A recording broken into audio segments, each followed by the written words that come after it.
Hello, in this video I'm going to show you how to take better photos on Google Pixel 10 Pro.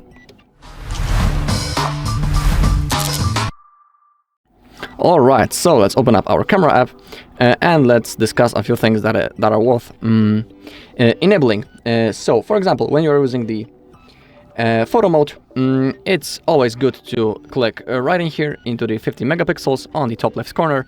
And now it opens up the Pro mode, and in here it's always good to select the 50 megapixels. Thanks to that, the quality of our picture will be the highest, and it will work in the best way. We cannot go higher than that. That's the best thing. Alright. Also, the lens selection allows you to, when it's set manually, it replaces the default zoom toggle with a control that allows you to explicitly pick which lens is being used. If you want, you can enable it, but actually for taking the photo it's not that important. Alright, so I'll keep it to the auto. Next important thing is that, oh, did it actually saved?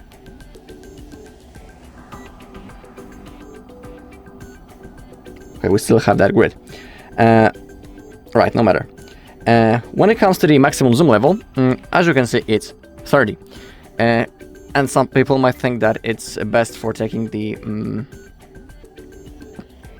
pictures of objects that are really distant to you, because you know, we can get a zoom. Hey, let's take a photo. But if you want to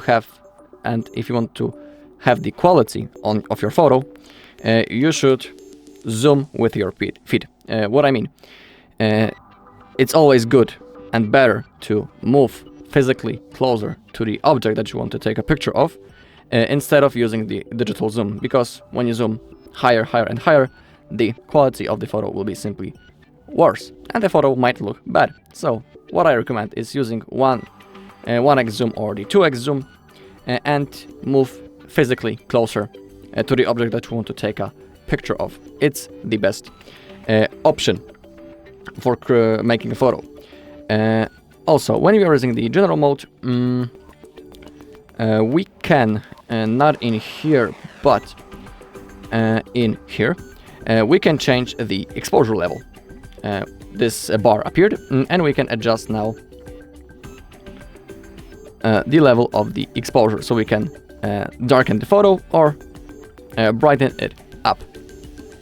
You'll also see informations right in here on this tab bar and you'll see the values, for example, for the shutter speed, the autofocus, the wide, and ISO. You can change, of course, also the ISO below, same thing with the focus and the white balance, but I'll leave it to you. I highly recommend to get to know those features on your own. Also, if you don't know how each mode work, when you click on that and when you click that icon, this question mark, in here we'll be able to read what each option does. So, for example, you can also change the shutter speed. You can get that blur effect even right in here when you adjust it. Same thing with the focus. But I'll leave it to you to find out on your own those features. They're really cool, so I highly recommend to try on your own, simply. Also, if you are taking the photos at night, when it's really dark outside, night sight is of course recommended. Pretty cool mode. Thanks to that, the quality of the photos taken at night will be simply better, and we will be able to see more details on that photos.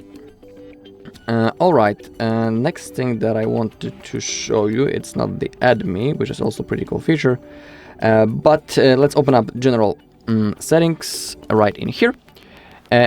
And for example, we have the framing hints worth enabling. So thanks to that, we will have on-screen tips and tools like levelers and focus tips. We can also change the grid type. Normally it will be no grid, but when you select it, it can help you with better positioning of your camera, because thanks to the grid we can see where is the middle, we can place our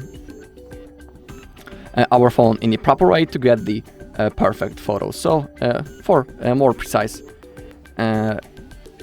photography, I highly recommend enabling the grid lines, one of its types. Of course, you can also set the golden ratio and try it on your own.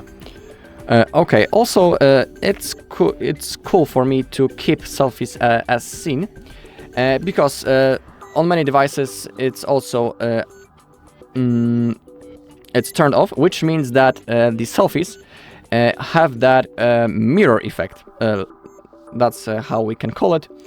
So they are, a little bit different, just like they would be in the mirror. They're a little bit reversed. So I like to keep selfies as seen. We also have the guided, but that's not the thing that can help with the quality of the photo. But the Ultra HDR will. So the Ultra HDR brightens the lightest parts of images and shows more vibrant colors than the default HDR processing. So it's also highly recommended to turn this feature on. Also, we have the Auto Best Take. It automatically chooses the best expressions from photos taken around the same time to create a new image. Requires top shot. If you don't know how to enable the top shot, I will show you that in a second, if you want to use this mode. We also have the rich color in the photos. Use display P3 color format instead of sRGB for richer and more vibrant colors. Display P3 may not be visible before the photo is taken or supported on all platforms or apps, but it's also worth enabling. Next thing is the video stabilization. It reduces camera shake to make videos smoother, will result in a zoomed in view. Pretty cool thing. Also, shorter lens warning. Thanks to that, we will know when the lens is too dirty, and it will. It's like a sign for us to clean it up for the better quality of the photo. You can also read about it right in here. And another cool thing is the underwater photography and video. It restores true colors when taking photos and videos underwater. Make sure to use a waterproof case. If you want, you can enable that mode. Alright, now I'll show you where to open up the top shot. Open up the photo mode, click right in here, and top shot should be now available, but currently it doesn't want to work. I think that's because of the 50 megapixel mode.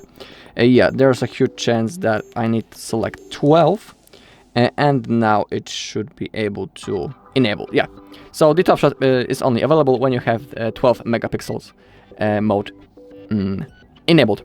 When you have 50, it won't work. But here's how you can enable it. Next thing is the motion photo. And motion photo works in that way that it's actually taking a photo. It's like a quick video. So when we take a photo, it will be moving. We can call it that way. I don't know how to explain it in the best way. We can also click on the information button to read about it. So capture a short video when taking a photo to relieve that moment. In here we have like a preview how it looks like when the motion photos is on, so it will be like a quick video, just like I was talking.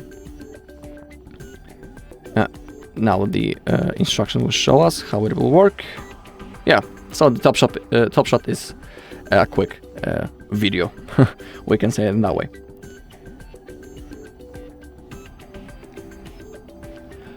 Alright, and that's all in this video. Thank you all for watching. If you found this video helpful, please leave a like, comment and subscribe.